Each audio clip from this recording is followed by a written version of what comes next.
حياتي قبل الحلقات تيه بضياع بشتاتي من دون نعيم الآيات نرتاد لنحفظها الحلقات. السلام عليكم ورحمة الله وبركاته. আলহামদুলিল্লাহ والصلاة والسلام على رسول الله وبعد। সুপ্রিয় দর্শক শ্রোতা ভাই বোন, ইসলামের অন্যতম গুরুত্বপূর্ণ একটি রকম হলো জাকাত। আল্লাহ সুবহানাহু ওয়া তাআলা সম্পদশালীদের সম্পদের জাকাত দেওয়া আবশ্যক করেছেন, ফরজ করেছেন, অপরিহার্য করেছেন। জাকাত সম্পর্কে আমাদের অনেক প্রশ্ন এবং জিজ্ঞাসা রয়েছে, সেরকম 50টি প্রশ্নের আজ আমরা উত্তর দেওয়ার চেষ্টা করব ইনশাআল্লাহ বিইذনিল্লাহ। আশা করি প্রশ্নোত্তরের মাধ্যমে জাকাত সম্পর্কে আমাদের মৌলিক ধারণা হয়ে যাবে, সেই সাথে জাকাতের অনেক খুঁটিনাটি বিষয় সম্পর্কেও আমরা জানতে পারব। তাহলে শুরু করা যাক সেই প্রশ্নোত্তরের পর্ব।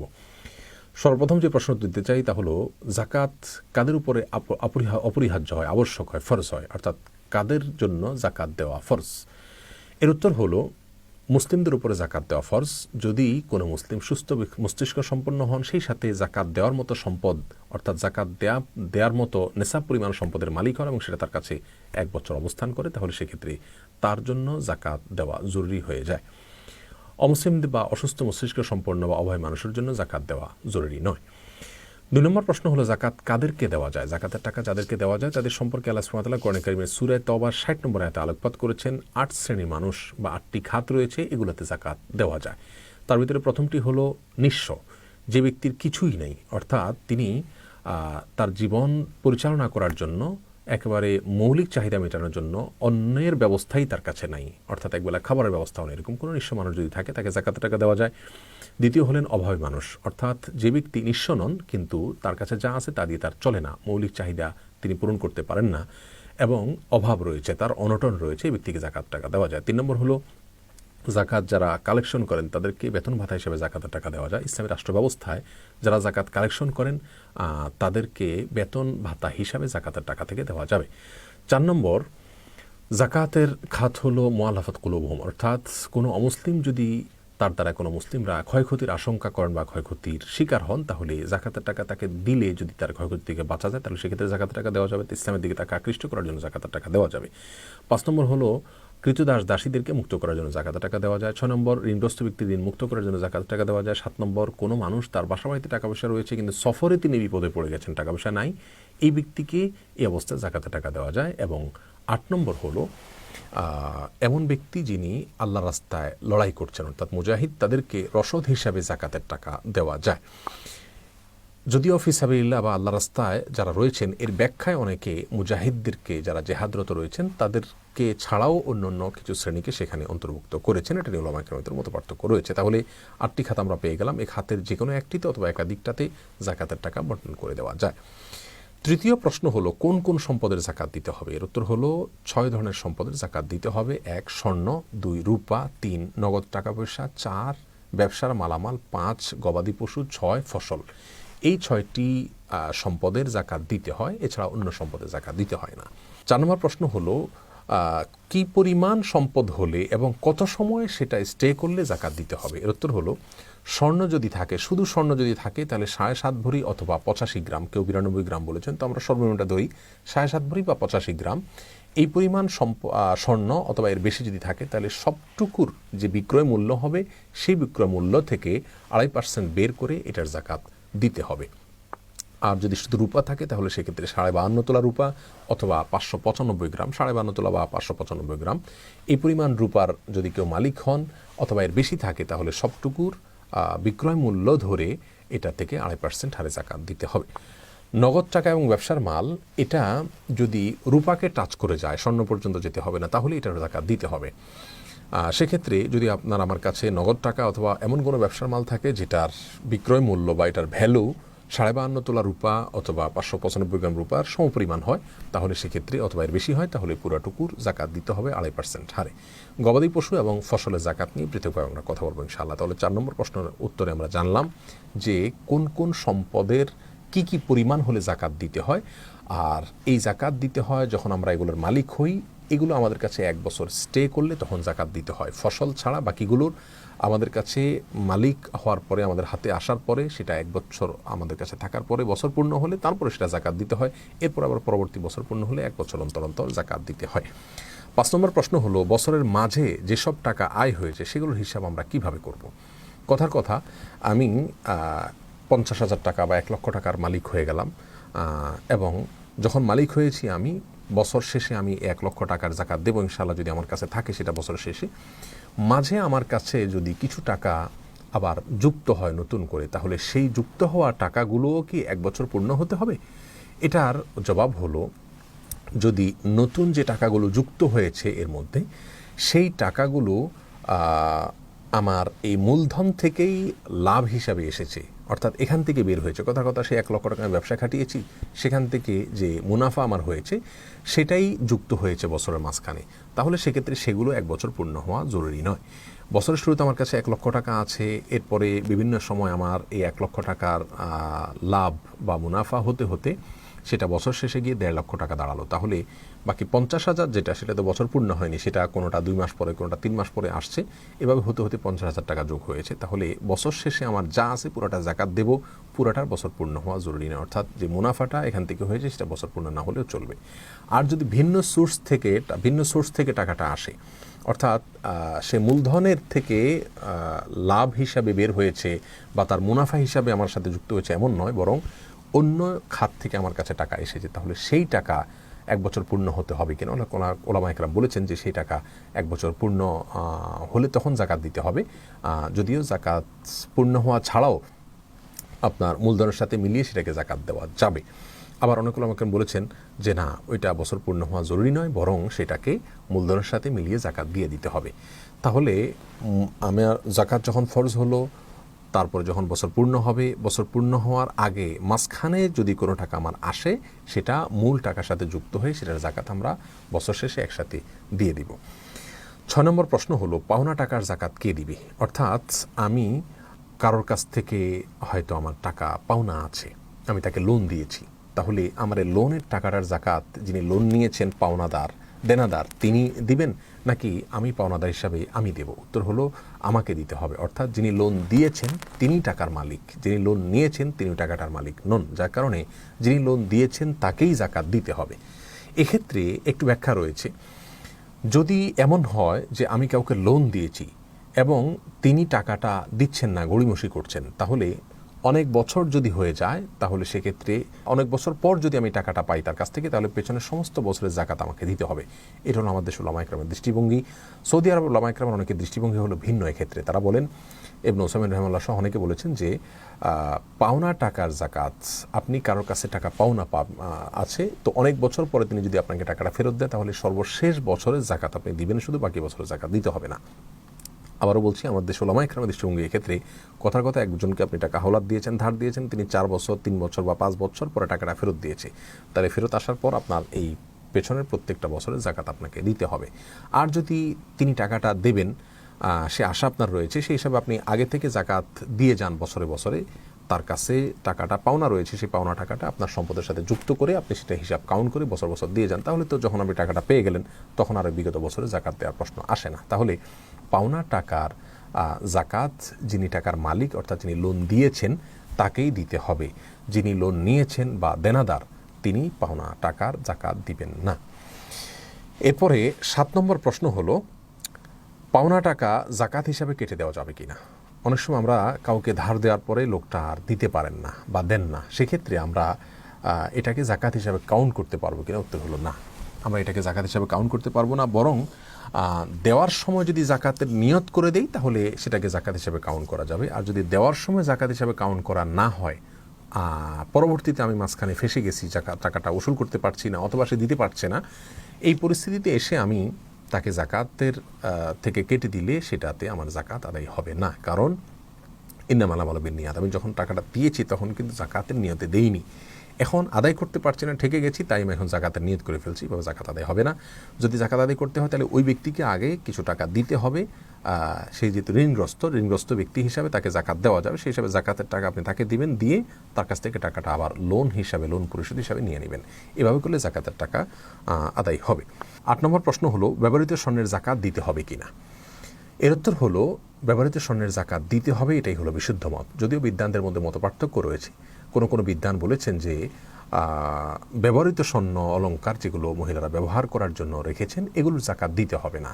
কিন্তু রাসূল করিম সাল্লাল্লাহু আলাইহি সাল্লামের কাছে একজন মহিলা আসছেন, তার হাতে চুড়ি ছিল, তিনি বলেছেন এগুলো জাকাত দাও কিনা। তখন তিনি বলেছেন না, দেই না। তখন রাসূল করিম সাল্লাল্লাহু আলাইহি সাল্লাম বলেছেন, তুমি কি চাও আল্লাহ সুবহানাহু ওয়া তাআলা তোমাকে জাহান্নামে দুইটা চুড়ি পরাকের কারণে?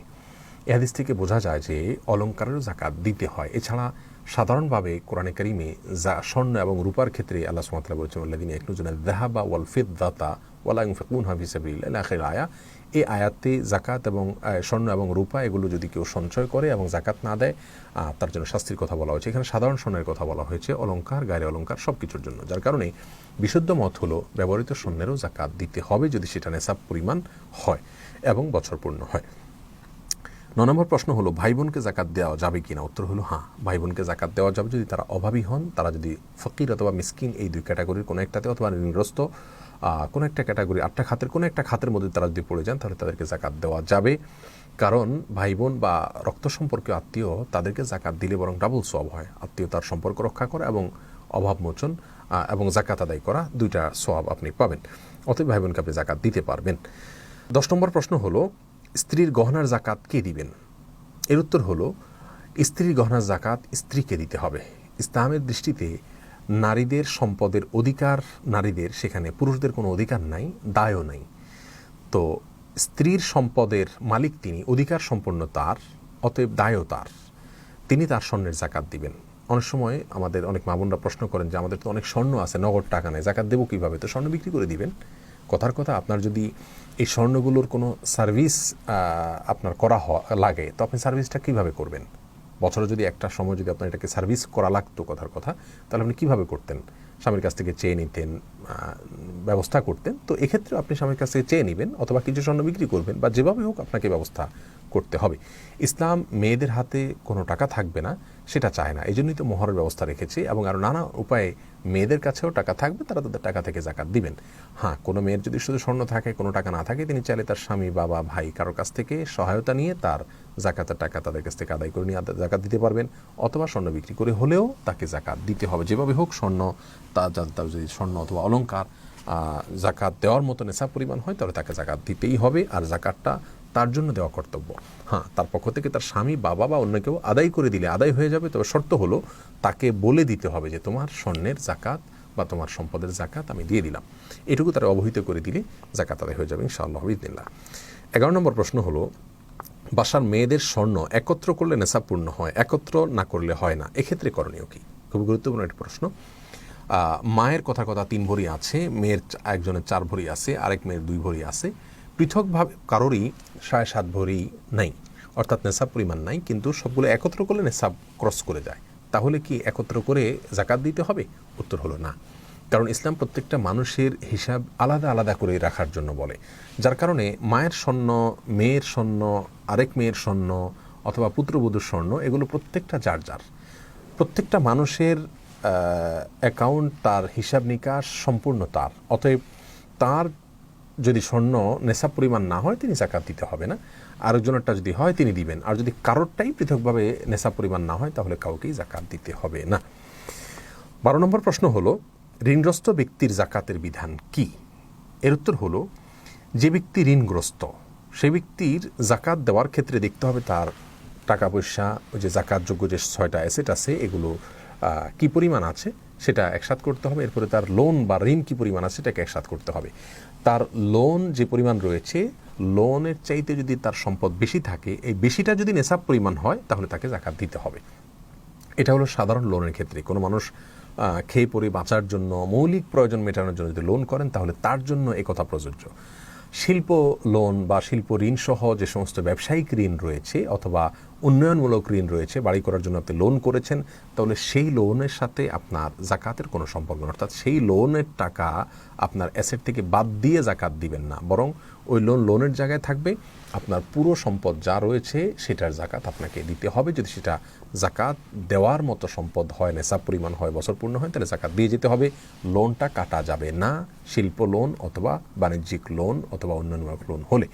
আর যদি মৌলিক চাহিদা মেটানোর জন্য শিক্ষা, চিকিৎসা, আপনি অন্ন, বস্ত্র, এরকম কোনো একান্ত প্রয়োজন মেটানোর জন্য আপনি লোন করতে হয়েছে, সেই লোনের টাকাটা আপনি বাদ দিয়ে সেই লোনের পরিমাণ টাকা বাদ দিয়ে বাকিটুকু যদি নেশাব পরিমাণ হয় তাহলে আপনাকে জাকাত দিতে হবে। তাহলে আমরা জানলাম ঋণগ্রস্ত ব্যক্তির জাকাত কিভাবে দিবেন। ঋণের টাকা বাদে বাকিটুকুর জাকাত তাকে দিতে হবে যদি সেটা নেশাব পরিমাণ হয়। আর শিল্প লোন বা অন্যান্য লোনগুলো এর আওতাভুক্ত নয়। 13 নম্বর প্রশ্ন হলো মসজিদ মাদ্রাসায় জাকাতের টাকা দেওয়া যাবে কিনা। এর উত্তর হলো মসজিদে জাকাতের টাকা কোনো অবস্থায় দেওয়া যাবে না। মাদ্রাসায় জাকাতের টাকা মাদ্রাসার উন্নয়নমূলক কাজে অথবা শিক্ষকদের বেতন ইত্যাদি দেওয়া যাবে না। জাকাত দিতে হবে গরিবকে মালিক বানিয়ে। আপনি যাকে দিবেন তিনি যাতে এটা তার মতো করে খরচ করতে পারে। মাদ্রাসার উন্নয়নমূলক কাজে করলে সেটা ধনী ছাত্র সেখানে পড়বে, গরিব ছাত্র পড়বে, আর তাছাড়া এটা এককভাবে কোনো গরিব মালিকও হবে না, যার কারণে মাদ্রাসার উন্নয়নমূলক কাজ জাকাত দেওয়া যাবে না। তবে হ্যাঁ, অনেক মাদ্রাসায় লিল্লাহ ফান্ড রয়েছে, সেই লিল্লাহ ফান্ডে আপনি জাকাতের টাকা দিতে পারবেন। সেই টাকা থেকে গরিব অভাবী ছাত্রদের প্রয়োজন মেটানো হবে, তাদের ভরণ পোষণের জন্য ব্যয় করা হবে, সেক্ষেত্রে জাকাতের টাকা দেওয়া যেতে পারে মাদ্রাসার লিল্লাহ ফান্ডে।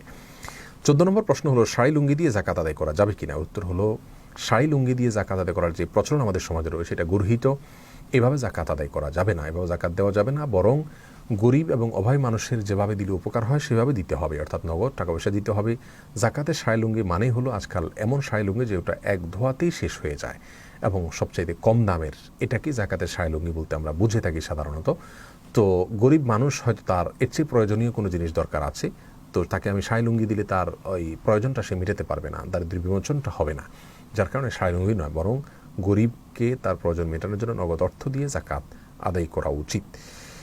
15 নম্বর প্রশ্ন হলো জাকাতের টাকা দিয়ে নলকূপ খনন বা জনকল্যাণমূলক কাজ করা যাবে কি না। উত্তর হলো না। জাকাতের টাকা গরিবকে মালিক বানিয়ে দিতে হবে, সে তার মতো স্বাধীনভাবে খরচ করবে। আপনি যদি নলকূপ বানিয়ে দেন এবং সেই নলকূপে যে কোনো মানুষ পানি পান করে, তাহলে সেক্ষেত্রে তো গরিব একচ্ছত্র মালিকানা হলো না তার। আর সেই সাথে যদি জনকল্যাণমূলক কোনো কাজ, রাস্তাঘাট, কালভার্ট ইত্যাদি করে দেন, একই কথা প্রযোজ্য হবে, শুধু গরিব তো সেখানে হাঁটবে না। হ্যাঁ, কোনো গরিবের বাড়িতে নলকূপের প্রয়োজন, সে আপনাকে বলেছে, আপনি জাকাতের টাকা থেকে তার জন্য একটা নলকূপ বানিয়ে দিলেন যেটা মালিক সে এককভাবে, সেটা হতে পারে। এর বাইরে সাধারণ জনকল্যাণমূলক কোনো কাজে বা গণমানুষের জন্য কোনো নলকূপ ইত্যাদি খনন করলে জাকাত আদায় হবে না। 16 নম্বর প্রশ্ন হলো শিশুদের সম্পদের জাকাত দিতে হবে কিনা। এর উত্তর হলো এটা নিয়ে স্কলারদের মধ্যে দুটি মত রয়েছে। অনেক স্কলার বলেন শিশুদের সম্পদের জাকাত দিতে হবে না, কারণ তারা বালেগ নয়, প্রাপ্তবয়স্ক নয়। প্রাপ্তবয়স্ক না হলে ইসলামের বিধিবিধান তার জন্য প্রযোজ্য হয় না। শিশু যেহেতু শিশু, প্রাপ্তবয়স্ক নয়, যার কারণে তার জন্য ইসলামের এই জাকাতের বিধান প্রযোজ্য হবে না, তার সম্পদের জাকাত দিতে হবে না। এর বিপরীতে অনেক ওলামা একরাম বলেন না, শিশুদেরও সম্পদের জাকাত দিতে হবে, কারণ শিশুদের সম্পদ এর জাকাতের জন্য দিতে হবে যে জাকাতটা আসলে ব্যক্তির উপর নয় বরং সম্পদের উপরে দিতে হয়, আবশ্যক হয়। আল্লাহ সুবহানাহু ওয়া তাআলা বলেছেন খুয মিন আমওয়ালিহিম সাদাকাতান তুতাহিরুহুম ওয়া তুযাক্কিহিম, অর্থাৎ আপনি তাদের সম্পদ থেকে জাকাত কালেকশন করুন। আল্লাহ সুবহানাহু ওয়া তাআলা তার রাসূল সাল্লাল্লাহু আলাইহি ওয়াসাল্লামকে নির্দেশ করছেন। তাহলে এই আয়াত থেকে আমরা দেখতে পেলাম জাকাত এটা সম্পদের উপরে অপরিহার্য করা হচ্ছে, ব্যক্তির উপরে না। অতএব মালিক কি শিশু না অন্য কি এটা দেখার বিষয় না, যদি সম্পদ থাকে এবং মুসলিম হন তাহলে তার জাকাত দিতে হবে, এটা অনেক ওলামা একরাম বলেছেন। তাহলে দুটি মত ক্ষেত্রে রয়েছে এবং ভিন্ন মত রয়েছে। দুই মতের সপক্ষেই যার যার মতো করে দলিল তারা পেশ করে থাকেন। বিষয়টি গবেষণামূলক এবং ইজতিহাদি মতপার্থক্যপূর্ণ। 17 নম্বর প্রশ্ন হলো জাকাত কি রমজান মাসেই দিতে হয়। এর উত্তর হলো না, জাকাত দিতে হয় আপনি যখন সম্পদের মালিক হয়েছেন, বছর পূর্ণ হলে তখন আপনাকে জাকাত দিতে হবে। এই বছর পূর্ণ হওয়াটা প্রত্যেকটা মানুষের হিসেব সম্পূর্ণ আলাদা আলাদা। আমি হতে পারে মুহররম মাসে সম্পদের মালিক হয়েছি, আমি পরবর্তী মুহররমে জাকাত দিব, বা জিলহজের শেষে আমি জাকাত দিব। আমি কেউ হয়তো সফর মাসে সম্পদের মালিক হয়েছেন, তাহলে তিনি পরবর্তী বছর ওই সময় জাকাত দিবেন। অর্থাৎ জাকাত দিতে হবে প্রত্যেকটা মানুষকে তার অর্থ বছর পূর্ণ হলে। জাকাতের সাথে অর্থ বছরের পূর্ণতার সম্পর্ক, রমজানের সম্পর্ক না। আমাদের দেশে ম্যাক্সিমাম মানুষ মনে করেন যে রমজান আসলে জাকাত দিতে হয় না, আপনার বছর যখন পূর্ণ হবে তখন আপনি জাকাত দিতে হবে। হ্যাঁ, রমজানে আপনি দিলেন, অর্থাৎ রমজানের 1 মাস পরে 2 মাস পরে জাকাত আসবে, আপনি আগেই জাকাত দিয়ে দিলেন, সেটা আপনি করতে পারেন, ভিন্ন কথা। কিন্তু বিলম্ব করা উচিত নয়। অর্থাৎ রমজানের 2 মাস আগে আপনার জাকাত আবশ্যক হয়ে গেছে, আপনি অপেক্ষা করছেন রমজান আসলে তখন দিবেন, এই যে 2 মাস বিলম্ব করলেন এটা অনুচিত। বরং যখন ফরজ হয়ে গেছে তখনই আপনি জাকাত আদায় করবেন, রমজানের সাধারণ দান করবেন। 18 নম্বর প্রশ্ন হলো জাকাত অগ্রিম দেওয়া যায় কিনা। এর উত্তর হলো হ্যাঁ, জাকাত অগ্রিম দেওয়া যায়। কথার কথা, আগামী 2 মাস পরে আমার জাকাতের দেওয়ার জন্য বছর পূর্ণ হবে, কিন্তু আমি 2 মাস আগেই হয়তো অভাবী লোক পেয়েছি, এখন দেওয়া দরকার, তাহলে আমি জাকাত দিয়ে দিব, সেটা হিসাব রাখবো। 2 মাস পর আমার যখন বছর পূর্ণ হবে, যখন আমি জাকাতের হিসাব করব, আগে যেটা জাকাত দিয়েছি আমি অ্যাডজাস্ট করতে পারবো। কথার কথা আমি 10,000 টাকা আগে দিয়ে রেখেছি, এখন 2 মাস পরে দেখা গেলো যে আমার 12,000 টাকা জাকাত আসছে, তাহলে বাকি 2,000 আর দিয়ে দিলে হয়ে যাবে। অথবা 2,000 হয়তো আমার কম আছে, তাহলে সেক্ষেত্রে সেটাকে আমরা 8,000 টাকা আমার জাকাত আসলো, আমি 10,000 দিয়ে দিয়েছি, তাহলে আমার 2,000 অগ্রিম দেওয়া থাকলো জাকাত। তো জাকাত অগ্রিম দেওয়া যায়, পরবর্তীতে অ্যাডজাস্ট করা যায়। এরপরে 19 নম্বর প্রশ্ন হলো জাকাতের টাকা ধীরে ধীরে যাওয়া যাবে কিনা। অনেকে আছেন যে আমার বছর পূর্ণ হয়ে গেছে, জাকাতের টাকাটাকে আমি আলাদা করে রাখলাম, কিন্তু এটাকে আমি আগামী 1 বছর ধরে 6 মাস ধরে কখনো 2,000 5,000 করে করে আমি অভয় মানুষ পেয়ে পেয়ে তারপর দিচ্ছি, এটা করা যাবে কিনা। এর উত্তর হলো না, এরকম করা উচিত নয়। কারণ জাকাতটা আপনার বছর পূর্ণ হলে দেওয়া আপনার জন্য জরুরি, এটা আপনাকে দিয়েই ফেলতে হবে। আপনি যদি আপনার কাছে এটা রেখে দেন তাহলে কিন্তু জাকাত আদায় হবে না। এমনকি আপনি পৃথক করে রেখে দিয়েছেন আপনারই বাসার কোনো এক জায়গায়, তাহলেও জাকাত আদায় হবে না। এটা গরিবের হাতে পৌঁছার আগ পর্যন্ত আপনার জাকাত আদায় হবে না। যার কারণে জাকাত বছর পূর্ণ হওয়ার পরে আপনি জাকাতের টাকা রেখে দিলেন, সারা বছর ধরে একটু একটু করে দিলেন, এটা করা উচিত নয়। আপনি যেটা করতে পারেন সেটা হলো অগ্রিম, অর্থাৎ জাকাত আপনার আরও 6 মাস 7 মাস 8 মাস বা 1 বছর পরে পূর্ণ হবে, তখন জাকাত দিবেন। আপনি আগে থেকে দিতে থাকলেন এবং হিসাব রাখলেন, দেওয়ার সময় জাকাতের নিয়ত করে দিলেন আর হিসাব রাখলেন। বছর শেষে যখন জাকাতের হিসাব করলেন, তখন এবার অ্যাডজাস্ট করলেন যে কত টাকা দিলেন, বেশি দিলেন না কম দিলেন। এটা করতে পারেন, কিন্তু বিলম্ব করে আপনি জাকাত দিতে পারবেন না, সেটা গুনাহ হবে আপনার জন্য। 20 নম্বর প্রশ্ন হলো কয়েক বছরের জাকাত দেওয়া হয়নি, এখন কি করব। এর উত্তর হলো তওবা করবেন, আল্লাহর কাছে মাপ চাইবেন এবং পেছনের প্রত্যেক বছরে জাকাত দিতে হবে। ফর এক্সাম্পল 4 বছর 5 বছর ধরে আমি সম্পদের মালিক, কিন্তু আমি জাকাত দিচ্ছি না, এখন বুঝ হয়েছে, তাহলে 4-5 বছরের জাকাত যা এসেছিল সেটা কাউন্ট করে বা অনুমান করে বের করে সেটাকে আমাকে দিয়ে দিতে হবে এখন একসাথে। 21 নম্বর প্রশ্ন হলো কাউকে না বলে জাকাত দেওয়া যাবে কিনা। উত্তর হলো হ্যাঁ, দেওয়া যাবে। অনেক অভাবী মানুষ আছে, আত্মীয় স্বজন আছে, যাদেরকে জাকাত দিতে গেলে জাকাতের টাকা বললে তারা মনে কষ্ট পাবেন, তাহলে আপনি তাদেরকে জাকাতের টাকা বলে দেওয়ার দরকার নেই, বরং আপনি নিজে দেওয়ার সময় নিয়ত করবেন জাকাত থেকে দিচ্ছেন, কিন্তু তাকে দিলেন যে তুমি খরচ করিও, তাতে জাকাত আদায় হয়ে যাবে।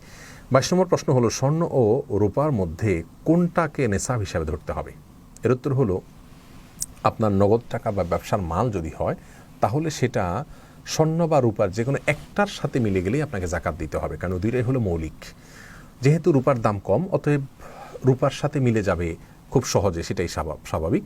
যার কারণে কারোর কাছে যদি শুধু টাকা থাকে অথবা ব্যবসার মাল থাকে, তাহলে সেটা স্বর্ণের নেশাব পূর্ণ হওয়ার অপেক্ষা করার দরকার নেই, কারণ 85 গ্রাম স্বর্ণের নেশাব পরিমাণ টাকা হতে অনেক টাকা লাগবে, কিন্তু রূপা 52 তোলা বা 595 গ্রাম রূপা, এটার মূল্য পরিমাণ টাকা বা ব্যবসার মাল হতে খুব বেশি টাকা বা বেশি ব্যবসার মাল লাগবে না। যার কারণে সর্বনিম্নটাকে হিসাব করতে হবে। জাকাতের ক্ষেত্রে স্বর্ণ এবং রূপার ক্ষেত্রে যে কোনো একটার সাথে মিলে গেলেই জাকাত দিতে হবে, কারণ সর্বনিম্নটাই আমাকে ধরতে হবে। স্বর্ণ বা রূপার যে কোনো একটা, কোনো কালে কোনো সমাজে যদি কথার কথা এমন হয় অলৌকিকভাবে যে স্বর্ণের দাম কম হয়ে গেল, রূপার দাম বেশি হয়ে গেল, তাহলে স্বর্ণের সাথে মিলে গেলে তারা তখন জাকাত দিবেন। তো আমাদেরকে এখন বর্তমানে যেহেতু রূপার দাম কম, দেখতে হবে যে নগদ টাকা অথবা ব্যবসার মাল, এটা যদি এটার যে মূল্য বা ভ্যালু এটা যদি রূপার সমপরিমাণ হয়ে যায়, তাহলে আমাকে জাকাত দিতে হবে, স্বর্ণের জন্য আর অপেক্ষা করার দরকার নাই। 23 নম্বর প্রশ্ন হলো বাবা মাকে জাকাতের টাকা দেওয়া যাবে কি না। এর উত্তর হলো বাবা মাকে জাকাতের টাকা দেওয়া যাবে না। নিজের বাবা মাকে জাকাতের টাকা দিবেন না, নিজের সন্তানদেরকেও জাকাতের টাকা দিতে পারবেন না। আপনি বাবা মাকে জাকাতের টাকা দিলে তাহলে তাদেরকে ভরণ পোষণ আপনি কোথায় দিচ্ছেন।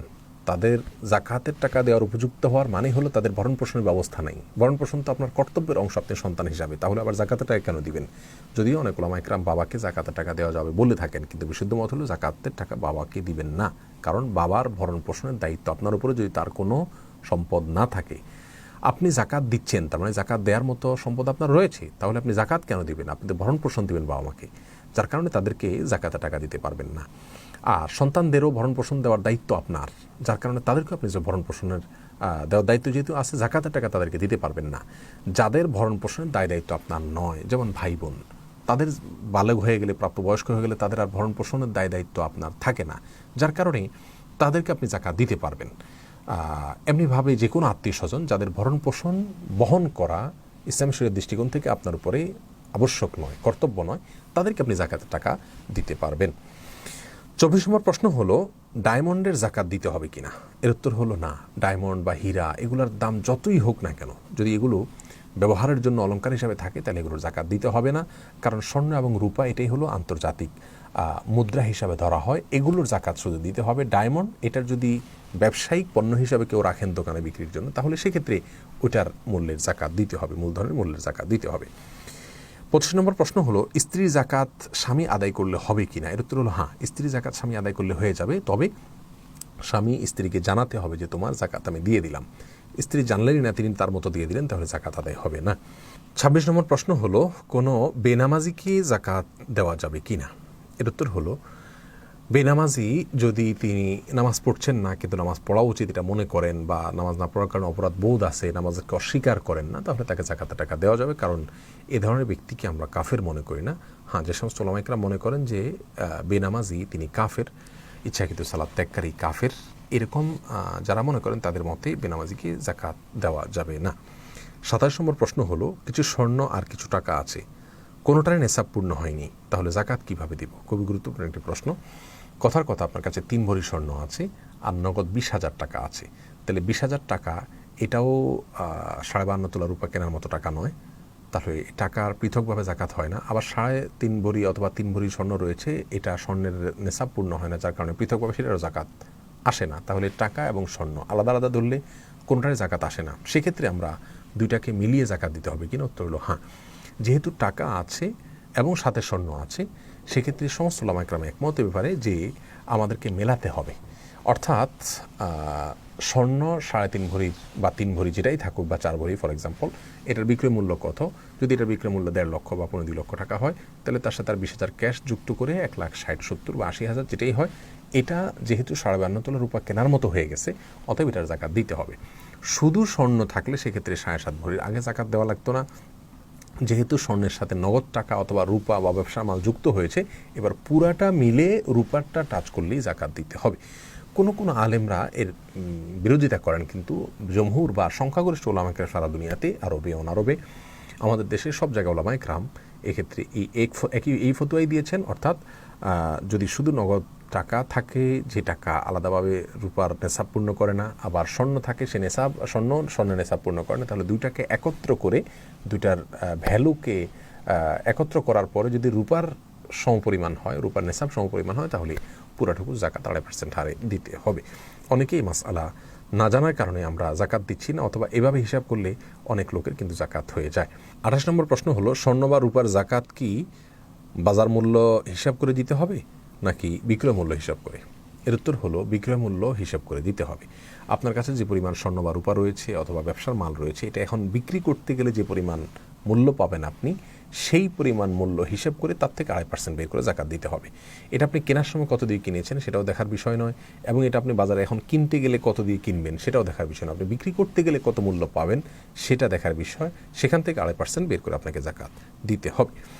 29 নম্বর প্রশ্ন হলো, স্থায়ী সম্পত্তি যেমন বাড়ি, গাড়ি, কলকারখানা, এগুলোর জাকাত দিতে হবে কিনা? উত্তর হলো, এগুলোর মূলধনের উপর জাকাত দিতে হবে না। কথার কথা, কারোর ইন্ডাস্ট্রি রয়েছে, সেখানে অনেক মেশিনারিজ রয়েছে, কারোর বহুতল ভবন বা ছোট বড় বাড়ি রয়েছে, গাড়ি রয়েছে, বাস রয়েছে, ট্রাক রয়েছে, তো এগুলো যদি তিনি ভাড়ায় খাটান, তাহলে এটার মূলধনের যে মূল্য সেটার উপর জাকাত আসবে না, কিন্তু এটার যে আমদানি বা এটার যে লাভ, সেটা যদি জমে জাকাত দেওয়ার মতো হয়, তাহলে সেটার জাকাত দিতে হবে, মূলধনের জাকাত দিতে হবে না। হ্যাঁ, কেউ যদি গাড়ি কেনা বেচার কাজ করেন, তার গাড়ির শোরুম থাকে, তাহলে তো ব্যবসার মাল, যেই সম্পদটা তিনি কিনেছেন বিক্রি করার জন্য, সেটা ব্যবসার মাল হিসাবে ওইটার জাকাত দিতে হবে। তেমনিভাবে কেউ হয়তো ল্যান্ডের ব্যবসা করেন, রিয়েল এস্টেটের ব্যবসা করেন, জমি কেনা বেচা করেন, তাহলে সেক্ষেত্রে কিন্তু ওই জমির যে মূল্য, সেটার জাকাত তাকে দিতে হবে। কথার কথা, তার কাছে 5টা জমি আছে, এগুলো তিনি বিক্রি করবেন, কিনেছেন বিক্রি করার জন্য, তাহলে ওটা ব্যবসার মাল হয়ে গেল। যেটা কেনা হয়েছে বেচার জন্য, এটাই ব্যবসার মাল। তো যার কারণে ওইটার যে মূল্য আছে, সে মূল্যের জাকাত প্রতি বছরে তাকে দিয়ে যেতে হবে। আর যদি তিনি বাড়ি করার জন্য অথবা কোনো বিল্ডিং বানানোর জন্য অথবা ফসলের জন্য কোনো জমি রেখে থাকেন, তাহলে সেক্ষেত্রে সেটার মূলধনের উপরে জাকাত দিতে হবে না, তার উৎপাদনটা এটার উপর জাকাত দিতে হবে, যদি সেটা জাকাতের শর্ত পূরণ করে। 30 নম্বর প্রশ্ন হলো, জিপিএফ ফান্ডের জাকাত দিতে হবে কিনা? এর উত্তর হলো, প্রভিডেন্ট ফান্ড দুইভাবে হয়ে থাকে।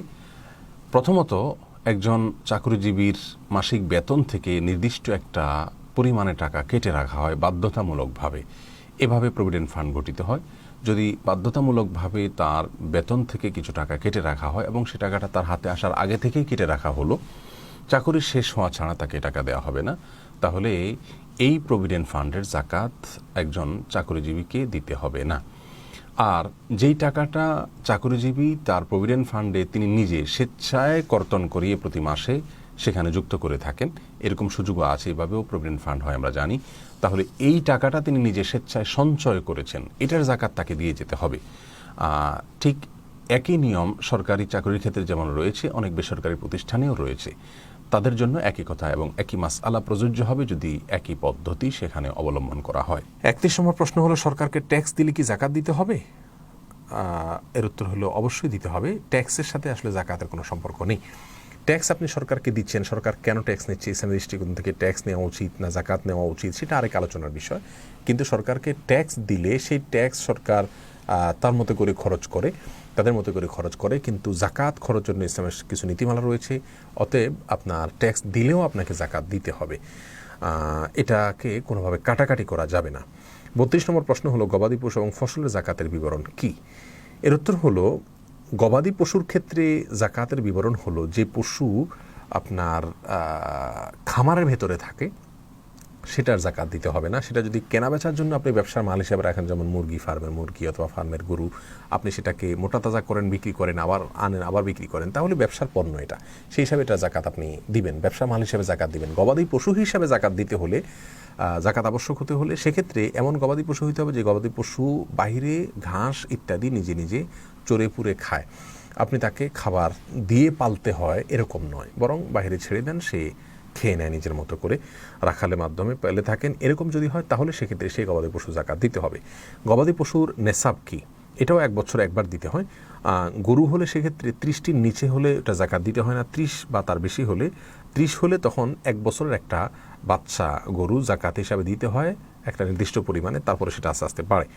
ছাগল হলে সেক্ষেত্রে 40টার নিচে থাকলে জাকাত দিতে হয় না, 40টা হলে একটা ছাগলের জন্য একটা ছাগল, বা ভেড়া হলে ভেড়ার জন্য একটা ভেড়া দিতে হয়, এটা নির্দিষ্ট পরিমাণে, তারপরে আবার সামনে আস্তে আস্তে বাড়তে থাকে। এটা হলো পশুর জাকাতের ক্ষেত্রে বিধিবিধান, এবং পশু জাকাত সম্পর্কে সহিহ মুসলিম বিস্তারিত রয়েছে। আর ফসলের জাকাতের বিষয়ে কোরআনে কারীম আল্লাহ সুবহানাহু ওয়া তাআলা সূরা বাকারা 267 নম্বর আয়াত এবং আরও বিভিন্ন আয়াতে আলোকপাত করেছেন, যার কারণে উম্মার ইজমা রয়েছে যে ফসলের জাকাত দিতে হয়, যেটাকে আমরা ওসর বলি। আমাদের সমাজ থেকে এই ফরজ বিধানটি বিলুপ্তির পথে, ধারণাও আমাদের সমাজ থেকে চলে গেছে, অর্থাৎ আমরা জানি না যে ফসলেরও জাকাত দিতে হয়। ফসলের জাকাত দেওয়ার ক্ষেত্রে নেসাব পূর্ণ হতে হয়, আর সেই নেসাবটা কতটুকু, এটা নিয়ে দুটি মত পাওয়া যায়। আমাদের উলামায়ে কেরাম 25 মন বলেন, এরাবিন স্কলারদের অনেকে 16 মন বলেন। তো এই নেসাব পূর্ণ হলে তখন আপনাকে জাকাত দিতে হবে, আর নিচে থাকলে জাকাত দিতে হবে না। ফসলের জাকাতের পরিমাণ কি হবে, অর্থাৎ উৎপাদিত ফসল থেকে কি পরিমাণ জাকাত দিতে হবে? এর উত্তর হলো, যদি ফসল বৃষ্টির পানিতে হয়ে যায়, সেখানে কোনো সেচ করে ফসল উৎপাদন করতে না হয়, তাহলে সেক্ষেত্রে 10 ভাগের 1 ভাগ জাকাত দিতে হবে, অর্থাৎ প্রতি 100 কেজিতে 10 কেজি করে ওসর দিতে হবে। আর যদি সেটা সেচের পানি দিয়ে উৎপাদন করতে হয়, বৃষ্টির পানিতে না হয়, বরং কৃষককে, চাষিকে নিজে পানির ব্যবস্থা করে তারপর সেটাকে উৎপাদন করতে হয়, তাহলে সেক্ষেত্রে 20 ভাগের 1 ভাগ জাকাত দিতে হবে। তার মানে প্রতি 100 কেজিতে 5 কেজি করে ফসলের জাকাত দিতে হবে। এক্ষেত্রে অন্যান্য জাকাতের যে সম্পদ রয়েছে সেগুলোর সাথে ফসলের জাকাতের একটা ভিন্নতা এবং ব্যতিক্রম রয়েছে, আর সেটা হলো ফসলের জাকাত 1 বছর পূর্ণ হওয়া জরুরি নয়, বরং এটা যতবার ফসল উঠবে ততবার যদি নেশাব পরিমাণ হয় তাহলে আপনাকে সেখান থেকে দিয়ে যেতে হবে। এটা যতবার ফসল উঠবে, বছরে 3টা ফসল উঠবে 3বার দিতে হবে, 2টা ফসল উঠলে 2বার উঠবে দিবেন, আর যদি একবার না উঠে তাহলে তো দেওয়ার প্রশ্নই নেই। এরপরে 33 নম্বর প্রশ্ন হলো, জাকাতের টাকা দিয়ে ত্রাণ দেওয়া যাবে কিনা? উত্তর হলো না, জাকাতের টাকা দিয়ে আপনি সাধারণ ত্রাণ দিতে পারবেন না, কারণ ত্রাণ দিলে সেটা ধনী গরিব যে কোনো মানুষের কাছে যেতে পারে। সব অভাবীরাই কিন্তু জাকাতের মুস্তাহিক নন। অনেক লোকের অভাব আছে, কিন্তু সে অভাবটা জাকাত পাওয়ার মতো অভাব নয়। কারোর শিক্ষার খরচ মেটাতে পারছেন না, কিন্তু উচ্চশিক্ষা নিতে পারছেন না, কিন্তু আর অন্যান্য আলহামদুলিল্লাহ মৌলিক যে প্রয়োজনগুলো সেগুলো তিনি মেটাতে পারছেন, তাহলে সেক্ষেত্রে কিন্তু তিনি জাকাতের হকদার নন। তো ত্রাণ কিন্তু অনেককে দেওয়া যায়, কিন্তু জাকাত সবাইকে দেওয়া যায় না, যার কারণে ত্রাণের মধ্যে জাকাতের টাকা দিলে যাদেরকে দিচ্ছেন তারা জাকাতের হকদার, এটা নিশ্চিত করে তারপরে আপনি দিতে পারবেন। 34 নম্বর প্রশ্ন হলো, অভাবী লোককে টাকা না দিয়ে কোনো কিছু কিনে দেওয়া যাবে কিনা?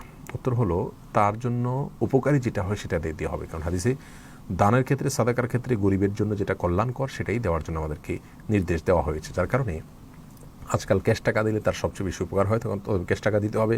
কিন্তু কোনো অভাবী লোক যদি ক্যাশ টাকা দিলে সে এটাকে নষ্ট করে ফেলবে, এটার সঠিক ব্যবহার করবে না, এরকম আশঙ্কা থাকে, তাহলে সেক্ষেত্রে তার জন্য কল্যাণকর কোনো কিছু করে দিলেন, সেটা আপনার জন্য জায়েজ হবে। আল্লাহ তাআলা বলছেন ওয়ালা তুতুসফা আমওয়ালাকুম, তোমাদের সম্পদ নির্বোধদেরকে দিও না, তারা এগুলো নষ্ট করে ফেলবে।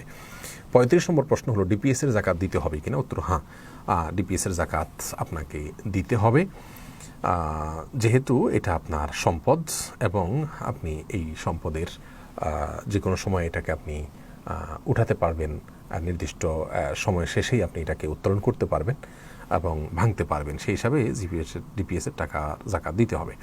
36 নম্বর প্রশ্ন হলো ব্যবসার যাকাত কিভাবে হিসাব করব। এর উত্তর হলো আপনি ব্যবসার মালকে বছর যখন পূর্ণ হয়ে যাবে, বছর পূর্ণ হওয়ার পর আপনি কী পরিমাণ মাল আছে সেটাকে হিসাব করে বের করবেন, এরপর এটার বিক্রয় মূল্য যেটা সেটা বের করে সেখান থেকে 2.5% আপনাকে যাকাত দিতে হবে। 37 নম্বর প্রশ্ন হলো চাষের মাছের যাকাত কিভাবে দিতে হবে।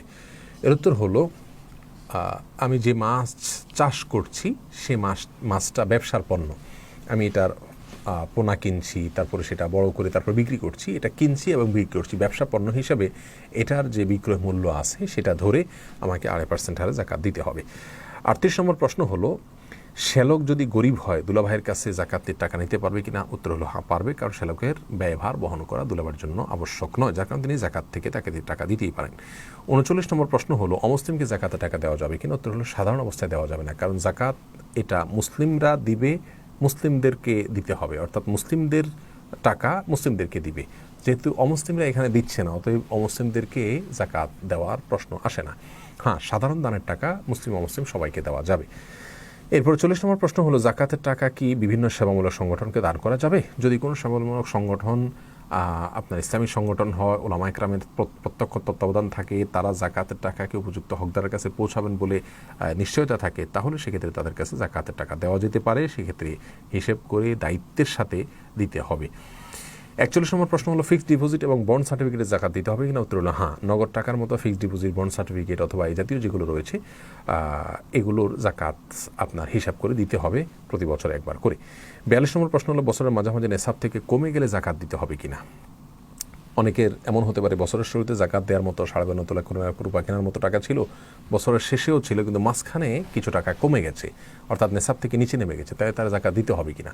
এক্ষেত্রে আরবিয়ান স্কলারদের মত হলো না, তাকে যাকাত দিতে হবে না, কমে গেলে আবার নতুন করে যখন ফিল আপ হবে নেশাব পরিমাণ, তখন থেকে আবার নতুন করে তার বছরের কাউন্ট হবে, বছরের শুরু ধরা হবে। আমাদের দেশে ওলামায়ে কেরাম অবশ্য ভিন্ন কথা বলেন, তারা বলেন যে যদি কমে যায় এবং তিনি একদম নিঃস্ব হয়ে না যান, তাহলে সেক্ষেত্রে তার এটাতে কোনো যাকাতে ফরক পড়বে না, বরং যাকাত তিনি দিয়ে যেতে হবে। বছরের মাঝখানে যদি কিছুটা নেশাব থেকে নেমেও যায় এবং একদম নিঃস্ব হয়ে না যান তিনি, তাহলে তার এর ফলে যাকাতের কোনো প্রভাব পড়বে না, তিনি বছর শেষে ঠিকই যাকাত দিতে হবে। তাহলে দুটি মত রয়েছে, আমরা এ বিষয়ে দুটাই বললাম। 43 নম্বর প্রশ্ন হলো ইংরেজি বর্ষ হিসাবে যাকাত দিতে হবে নাকি আরবি বর্ষ হিসাবে। উত্তর হলো চান্দ্রবর্ষ হিসাবে যাকাত দিতে হবে, সৌরবর্ষ হিসাবে নয়। আমরা যদি কেউ চান্দ্রবর্ষে হিসাব করাটা কঠিন হয়, তাহলে সৌরবর্ষ হিসাব করে আমরা সৌরবর্ষের চান্দ্রবর্ষের যে কয়েকটা দিনের ডিফারেন্স বা পার্থক্য রয়েছে সেই 10-15 দিন আগে আমরা যাকাত দিয়ে দিলে যাকাত আদায় হয়ে যাবে সৌরবর্ষ হিসাব করলেও। 44 নম্বর হলো ব্যবহারের গাড়ি বা মূল্যবান আসবাবপত্রের যাকাত দিতে হবে কিনা। এর উত্তর হলো ব্যবহারের গাড়ি যত বড় দামি হোক না কেন বা মূল্যবান আসবাবপত্র যত দামি হোক না কেন, এগুলোর যাকাত দিতে হবে না। 45 নম্বর প্রশ্ন হলো হজ বা বিয়ের উদ্দেশ্যে জমানো টাকার যাকাত দিতে হবে কিনা। উত্তর হলো হ্যাঁ, হজ, বিয়ে বা ভালো কাজের জন্য আপনি টাকা জমা করেছেন, যেহেতু এটা জমা করা টাকা থাকে, তাহলে সেক্ষেত্রে এটারও যাকাত আপনাকে দিয়ে যেতে হবে। 46 নম্বর প্রশ্ন হলো যাকাত হিসেবের সময় মহরের টাকা বাদ দেওয়া যাবে কি না। উত্তর হলো না, মহরের টাকা বাদ দেওয়া যাবে না। যাকাত হিসাব করার সময় মহরের টাকা দেনা হিসাবে আপনি এটাকে বাদ দিতে পারবেন না। কেউ যদি মনে করেন যে আমার মহরদার হয়েছে 10 লাখ 20 লাখ টাকা, তো এটা তো আমি দেনাদার, ঋণকে তো বাদ দিয়ে তারপরে হিসাব করা যায় যাকাত, ঋণের টাকা বাদ দিয়ে, কিন্তু মহর এরকম ঋণ নয় যে ঋণকে বাদ দিয়ে যাকাত হিসাব করতে হয়, যার কারণে মহরের টাকা এটাকে আপনি এই ঋণটাকে হিসাব করা ছাড়াই আপনার পুরো সম্পদের যাকাত আপনাকে দিতে হবে, ওই ঋণকে আমলে নেওয়া যাবে না যাকাত দেওয়ার ক্ষেত্রে।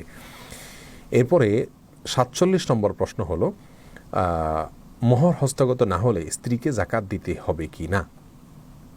অর্থাৎ কোনো মেয়ে মানুষ তিনি তার স্বামীর কাছে মোহরের টাকা পাওনা আছে, কিন্তু স্বামীটা তাকে এখনো পরিশোধ করেন নাই, তাহলে সেক্ষেত্রে স্ত্রী অন্যের কাছে টাকা পাওনা আছে, পাওনা টাকার যাকাত দিতে হয়, সেই হিসাবে মোহরের টাকারও যাকাত কি স্ত্রী দিয়ে যাবে কিনা। উত্তর হলো না, এটা যতক্ষণ পর্যন্ত তিনি মালিক না হয়েছেন বা তার হাতে না আসছে ততক্ষণ পর্যন্ত তিনি তার মালিকানাটা পূর্ণতা পায়নি, যার কারণে তিনি এটার জাকাত দিয়ে যাবেন না। বরং যদি তিনি কখনো হস্তগত হয় তারপর থেকে তিনি 1 বছর পূর্ণ হলে জাকাত দিয়ে যাবেন, যদি সেটা তার কাছে স্টে করে। 48 নম্বর প্রশ্ন হলো স্বামী স্ত্রী একে অন্যকে জাকাত দিতে পারবে কিনা। এর উত্তর হলো স্বামী তার স্ত্রীকে জাকাতের টাকা দিতে পারবেন না, কারণ স্ত্রীর ভরণ পোষণ স্বামীর কর্তব্যে রয়েছে। তাহলে যার ভরণ পোষণ দেওয়া আমার কর্তব্য রয়েছে, তাহলে আমি জাকাত দেবো কেন? তাকে তো ভরণ পোষণ দিতে হবে। আর স্ত্রী যদি সম্পদশালী হন, স্বামী যদি অভাবী হন, তাহলে সেক্ষেত্রে স্বামীকে স্ত্রী জাকাতের টাকা দিতে পারবেন, কারণ স্বামীর ভরণ পোষণ স্ত্রীর দায়িত্বে পড়ে না, যার কারণে তিনি তাকে জাকাতের টাকা দিতে পারবেন। তাহলে আমরা জানলাম যে স্বামী তার স্ত্রীকে জাকাতের টাকা দিতে পারবেন না, কিন্তু স্ত্রী স্বামীকে জাকাতের টাকা দিতে পারবেন। 49 নম্বর প্রশ্ন হলো জাকাতের টাকা পৃথক করে রাখলেই কি আদায় হয়ে যাবে? অনেক ভাইরা আছেন জাকাতের টাকা বছর পূর্ণ হলে পৃথক করে রাখেন, এরপর আস্তে আস্তে সেখান থেকে দেন। উত্তর হলো আপনি পৃথক করে রাখলে জাকাত আদায় হয়ে যাবে না, যতক্ষণ পর্যন্ত গরিবের কাছে পৌঁছায় না দিবেন ততক্ষণ পর্যন্ত জাকাত আদায় হবে না। 50 নম্বর প্রশ্ন হলো কাজের লোকজনকে জাকাত দেওয়া যাবে কিনা। এর উত্তর হলো আমাদের কাজের লোকজন, কাজের বুয়া হোক, হাউস ড্রাইভার হোক, অথবা অন্য অধীনস্থ কোনো লোকজন হোক, তারা যদি জাকাত পাওয়ার মতো হকদার হয়, অভাবী হয়, আজকাল কিন্তু অনেক কাজের লোকদেরও অনেক সঞ্চয় থাকে, যদি সেরকম কিছু না হয় তাহলে জাকাতের হকদার হলে তাদের বেতন ঠিকঠাক মতো দিয়ে অতিরিক্ত হিসাবে জাকাতের টাকা আপনি দিতে পারবেন। আর যদি বেতনের টাকার জায়গায় আপনি জাকাত দেন নাউজুবিল্লাহ, তাহলে সেক্ষেত্রে আপনার জাকাত আদায় হবে না। তাহলে কাজের লোকজনকে জাকাতের টাকা দেওয়া যাবে শর্ত সাপেক্ষে, যদি তারা জাকাতের হকদার হয় এবং বেতনের এক্সট্রা হিসাবে যদি আপনি তাদেরকে দেন তাহলে জাকাত আদায় হয়ে যাবে ইনশাআল্লাহ বিদিনিল্লাহ। প্রিয় দর্শক, জাকাত সম্পর্কে 50টা প্রশ্ন উত্তর আমরা জানলাম। এরকম আরও বহু প্রশ্ন আছে যেগুলোর উত্তর আমাদের জানা উচিত। আমি আশা করি এই 50টা প্রশ্নের উত্তর থেকে আপনি সেগুলোর উত্তর নিজে নিজে বের করে নিতে পারবেন। তারপরেও আপনার পুরো বিষয়টা কি আরও ভালোভাবে জানার জন্য কোনো আলেমের শরণাপন্ন হয়ে জাকাত সম্পর্কে বিস্তারিত জেনে তারপর আমরা জাকাত আদায় করবো। আল্লাহ সুবহানাহু ওয়া তাআলা আমাদের সকলকে ইসলামের নলেজ অর্জন করা, কোরআন ও সুন্নাহর ইলম অর্জন করার যে ফরজ রয়েছে সেই ফরজটা আল্লাহ তাআলা আমাদের সবাইকে আদায় করার তৌফিক দান করুন।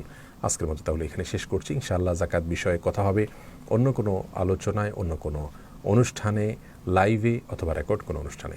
আল্লাহ তাআলা আমাদের সবাইকে ভালো রাখুন, সুস্থ রাখুন। আসসালামু আলাইকুম ওয়া রাহমাতুল্লাহি ওয়া বারাকাতুহু।